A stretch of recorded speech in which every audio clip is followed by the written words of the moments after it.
महाराष्ट्र शासनाकडून पुरस्कार भेटला, काय सांगाल तुम्ही याबद्दल?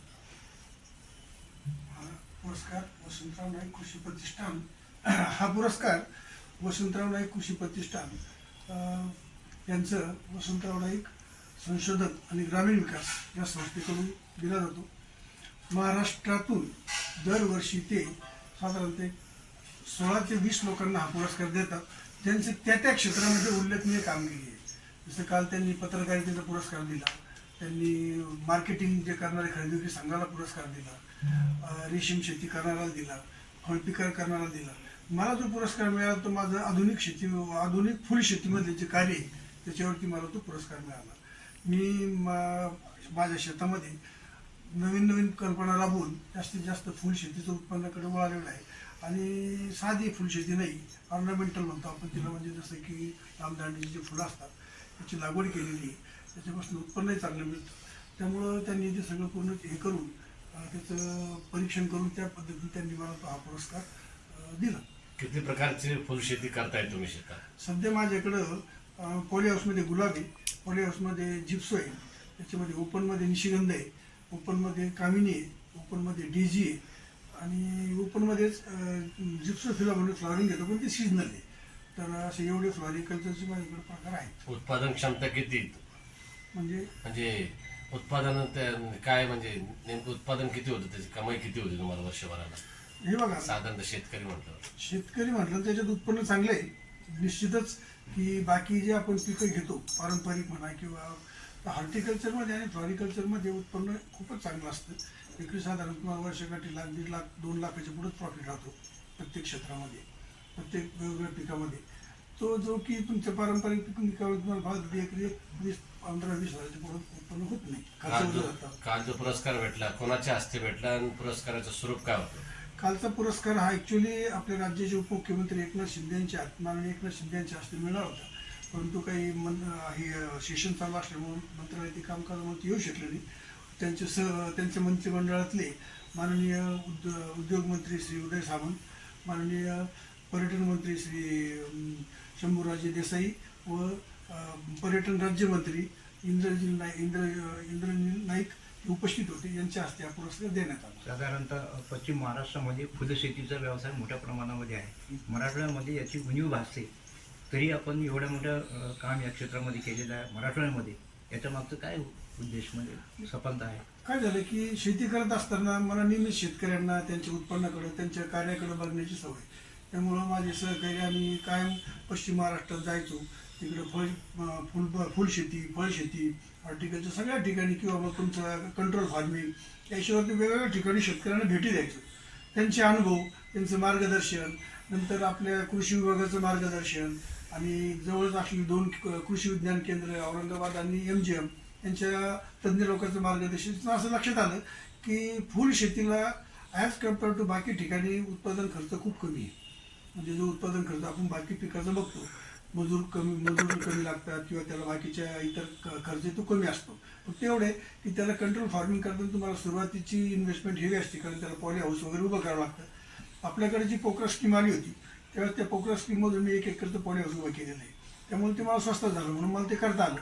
ते जेव्हा बाकीच्या याच्यात बघितलं मी उत्पन्नात, त्यानंतर मग मी स्वनिधीतूनच आता 2 शेडनेट टनेल टाईप उभे केलेले आणि अर्धा एकर पॉली हाऊसचं माझं काम चालू आहे. कारण फुल शेतीमध्ये तेवढं उत्पन्न होतं, त्या हिशोबाने मग माझं त्या याच्याकडं मार्गदर्शन चालू आहे. व्यवस्थापकीय संचालक या उच्च पदावर आपण काम केलेलं आहे राज्यामध्ये. आपण या सगळ्या पदावर काम करत असताना शेती व्यवसायाकडे किंवा शेती उत्पादनाकडे कसे वळला त्या?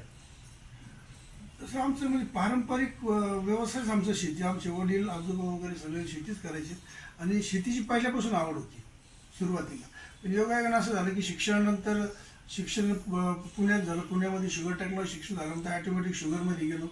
शुगर फॅक्टरीमध्ये जाताना मग अगदी टॉप बॉटमपासून chief chemist, production manager, cogen manager, general manager अशा पदापर्यंत काम करत गेलो. योगायोगाने काम करताना सर्व चांगले शिस्तबद्ध काम करणारे आणि ज्यांच्याकडे व्हिजन असली अशा नेत्याबरोबरच काम करायचं मला संधी मिळाली. त्यामुळं याच्यात खूप असं एक नियोजन करण्याची जी सिस्टीम असते कोणत्याही कामामध्ये, शेती असू द्या, कोणताही व्यवसाय असू द्या, पण नियोजनबद्ध काम करायचं जे तुम्हाला शिस्त लागते ती मला ह्या चांगले यांच्याबरोबर काम केल्यामुळे ती मला मिळाली. आणि त्याच्यातूनच मग असं वाटलं की चला आपण आता इथं तर भरपूर काम केलेलं आहे, आपण शेताकडे गेल्यानंतर आपण स्वतःही काहीतरी करू.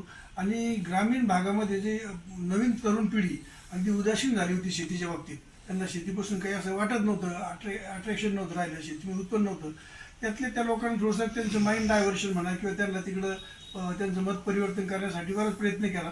आता माझ्या 10-12 वर्षाच्या कारकिर्दीमध्ये आता आमची 2 गावं आहे, शिंदण आणि भिंदून, दोन्ही गावं मिळून जवळ 25-30 मुलांनी त्यांची पारंपरिक शेती सोडून ते आता एक चांगल्या शेतीकडे वळले. जसं की त्यांनी फळबाग लागवड केलेली आहे, बऱ्याच जणांकडे फळबाग आहे, सीताफळाची लागवड आहे, मोसंबी आहे, चिकू आहे, आंबा आहे, ह्या सगळे डाळिंब आहे, ह्या पिकाची लागवड बऱ्याच जणांनी केलेली आहे. नंतर ते केवीचे ट्रेनिंग घेतल्यामुळे काही लोकांनी याची पण लागवड केलेली आहे, तुमचे रेशीम शेतीचं काम चालू आहे त्यांचं.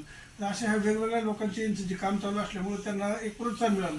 मग त्यांना वेळोवेळी काही अडचणी आल्या शासकीय लेवलला किंवा कशाच्या याला, तर त्यांना मदत करतो. जसं की तुम्ही आमच्याकडे पोकरा स्कीम आल्यानंतर त्या स्कीममध्ये एक तंत्र शेतकरी त्यात असतो, म्हणजे तज्ज्ञ शेतकरी, त्या कमिटीवर मी होतो.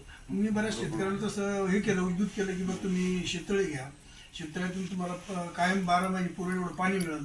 मग त्यांना त्या स्कीममधून शेततळे घेण्यासाठी त्यांना मदत केली. काही वर्ष प्रशासकीय लेवलला किंवा शासकीय लेवलला काही अडचण आली तुम्ही स्वतः तिथून अधिकाऱ्यांना भेटून त्यांचं सगळं निरसन केलं. त्याच्यामुळे त्या लोकांनी त्यांना एक मार्गदर्शन मिळालं की बाबा आपण याच्यातून काहीतरी करू शकतो. कारण काय झालं आता की आजच्या परिस्थितीमध्ये सुशिक्षित जे मी माझं अगदी स्पष्ट मत आहे, खेडेगावातून 2 भाऊ असतील त्यातला जो जास्त शिकतो तो 15,000ची नोकरी करायला शहरात येतो, आणि जो शिकत नाही त्याच्याकडे लाखो करोडची शेती त्याच्या भरोश्यावर तुम्ही सोडता.